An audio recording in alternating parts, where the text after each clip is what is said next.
RTC కార్మికులను గవర్నమెంట్లోకి తీసుకోవడం, దీని మీద తెలిసినోడు ఒకటి తెలియనోడు ఒకటి మాట్లాడుతూ ఉన్నారు.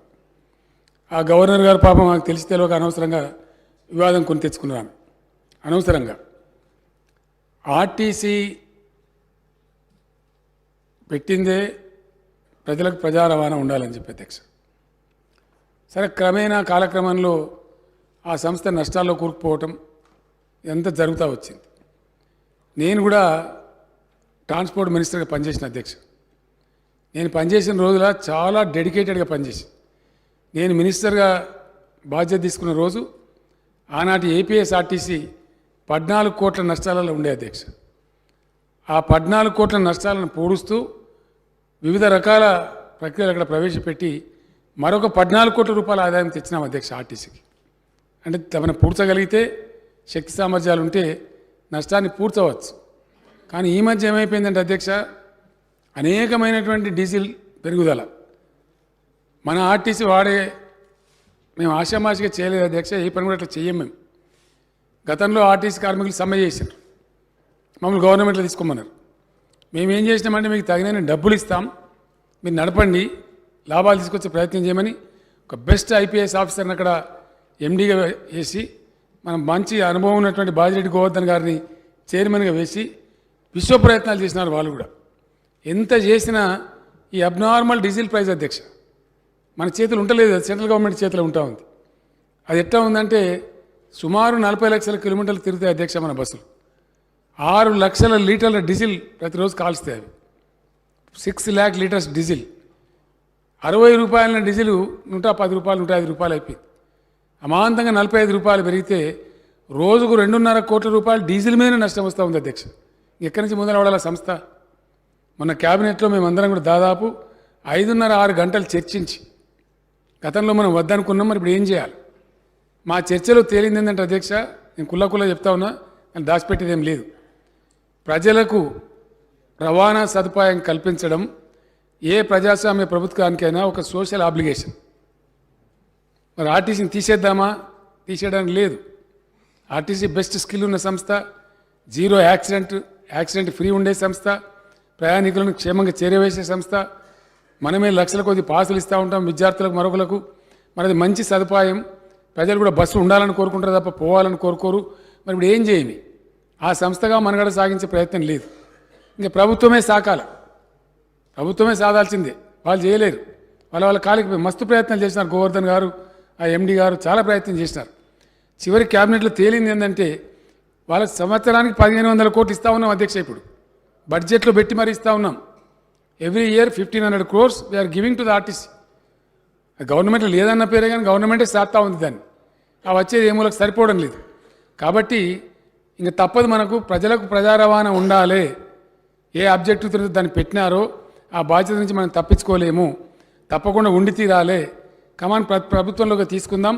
ఆ కార్మికులకు పాపం భద్రత వస్తుంది, వాళ్ళకి చిక్కులని పోతాయి. ఆ విధంగా చాలా బాగుంటుందని మేము భావించి మన క్యాబినెట్లో ఫైనల్ డెసిషన్ తీసుకున్నాం. వద్దన్నోళ్ళు ఇప్పుడు ఎట్లా తీసుకున్నారని మాట్లాడే పిచ్చి వాళ్ళు కూడా ఉన్నారు బయట. వాళ్ళతో సంబంధం పెట్టుకోలే.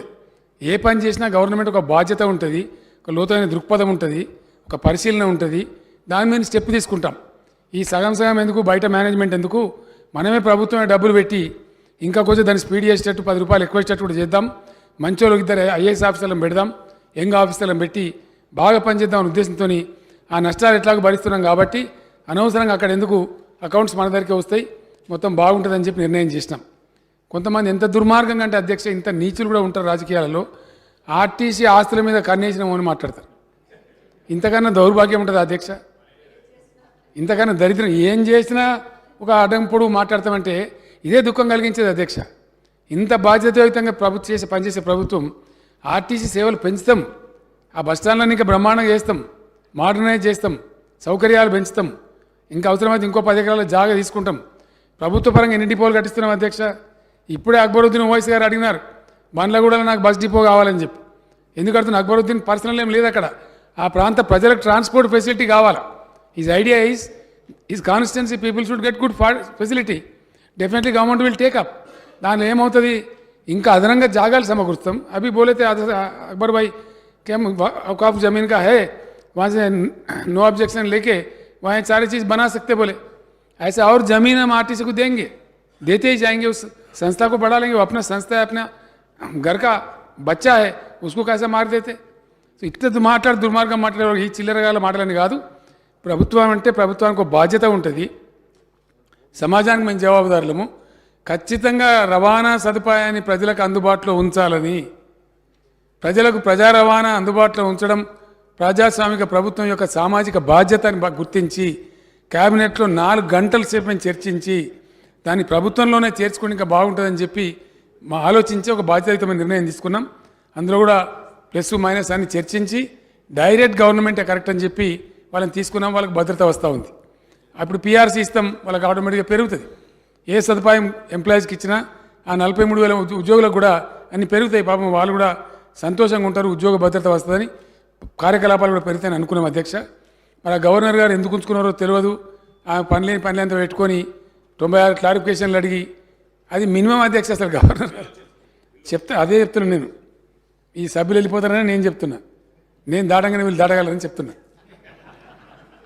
అయితే వారికి జ్ఞానోదయమై గవర్నర్ గారు మధ్యాహ్నం బిల్ సంతకం చేసి పంపించారు. చాలా సంతోషం, వారికి నేను ధన్యవాదాలు చెప్తున్నా. ఆర్టీసీ కార్మికుల పక్షాన, నా పక్షాన. ఇప్పుడు ఆ బిల్లు వచ్చింది, రెడీగా ఉంది. ఇంకోటి మున్సిపల్ బిల్ ఏదో కూడా చిన్నది ఉంది. ఆ 2 కూడా బిల్లు పాస్ చేసేవారు గౌరవ సభ్యులు దయచేసి సభలోనే ఉండాలి. అది మన బాధ్యత. నేను తినలేదు కాబట్టి నాకు ఒక్కరిని పర్మిషన్ ఇస్తే నేను పోతా. పొమ్మంటారా? నేను లంచ్ చేయలేదు కాబట్టి నేను వెళ్తాను. మిగిలిన సభ్యులు దయచేసి ఉండి తమరు కూడా కొంచెం ఓపిక చేసుకొని ఉండి ఆ బిల్స్ కూడా కంప్లీట్ చేస్తే ఈ సెషన్కి పూర్తిగా నిండుదనం వస్తుంది. కాబట్టి అది చేయాలని కోరుతూ సెలవు అధ్యక్ష. ధన్యవాదాలు. ఒకసారి మన దళిత ఎమ్మెల్యేలతోని మీరు ఒకవేళ రెడీగా ఉంటే అందరు శాసనసభ్యులు ఈ పార్టీ ఆ పార్టీ అనకుండా మన దళిత పార్లమెంట్ సభ్యులు దళిత ఎమ్మెల్యేలతో ఒక సమావేశం పెట్టి ఆ అసైన్మెంట్ది మొన్న నాకు తెలిసి ఏపీ గవర్నమెంట్ కూడా ఒక జీవో ఇష్యూ చేసింది. ఇన్ లైన్ విత్ దట్ వాళ్ళు అమ్ముకోవడానికి మనం హక్కులు ఇద్దాం. పొద్దున రాజేందర్ గారు కూడా వారు మాట్లాడినప్పుడు అది డిమాండ్ చేసినారు. ఎందుకంటే ఎట్లా ఉంటలేవు, ఆ భూములు దక్కనిస్తలేరు. అట్లనన్నా వాళ్ళకి బెనిఫిట్ అవుతుంది కాబట్టి అట్లీస్ట్ అర్బన్ ఏరియాస్లో వ్యవసాయ భూముల అమ్మకానికి మనం అనుమతించకపోయినా వ్యవసాయం చేసుకున్న వాళ్ళు శుభ్రంగా చేసుకుంటున్నారు. ఎందుకంటే వాళ్ళకి ఫ్రీ పవర్ వస్తూ ఉంది, రైతు బంధు వస్తూ ఉంది. వాళ్ళు ఇప్పుడు అమ్మడానికి సిద్ధంగా లేరు.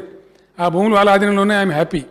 కానీ అర్బన్స్లో ఉండే దళిత ఈ భూములు అయితే ఏవైతున్నాయో వాటిని అమ్ముకోవడానికి పర్మిషన్ ఇచ్చినా వాళ్ళు కొంత మంచిగా డబ్బు సంపాదించుకొని వేరే చోట పోయి 4 ఎకరాలు కొనుక్కునే అవకాశం ఉంటుంది. నాకు ఆ సింపతి ఉంది. నేను షార్ట్ పీరియడ్లో మీరు ఎస్ అంటే తప్పకుండా మీటింగ్ పిలుద్దాం. రాబోయే 5-6 రోజులలో అందరం కలిసి యునానిమస్గా ఒక నిర్ణయం తీసుకుని ఇమీడియట్ జీవో కూడా మనం ఇష్యూ చేద్దాం. I have no objection. తర్వాత అధ్యక్ష, రాష్ట్రంలో మొట్టమొదటిసారి సఫాయి అన్నా నీకు సలాం అన్నా అని స్లోగన్ ఇచ్చిందే బీఆర్ఎస్ గవర్నమెంట్. పంచాయతీరాజ్ మున్సిపల్ కార్మికులందరికీ మా హయాంలో ఇచ్చినంత జీతం ఎప్పుడు కూడా పెంచలేదు అధ్యక్ష. మొన్న కూడా దశాబ్ది ఉత్సవాలను పురస్కరించుకొని 1000 రూపీస్ మళ్ళీ నేనే పెంచిన అధ్యక్ష. ఎవరైనా సరే గొంతెమ్మ కోరడం సమంజసం కాదు. పేమెంట్స్ కూడా గతంలో శాలరీ 4 నెలలకు 6 నెలలకు ఏడాదికి ఇచ్చేది అధ్యక్ష. గ్రామ పంచాయతీల యొక్క, మండల పరిషత్ల యొక్క, మున్సిపాలిటీల యొక్క బడ్జెట్ రూపకల్పనలో కూడా నేను పర్సనల్గా ఇంటర్ఫియర్ అయ్యి చార్జ్డ్ అకౌంట్ కింద దాన్ని పెట్టినాం అధ్యక్ష.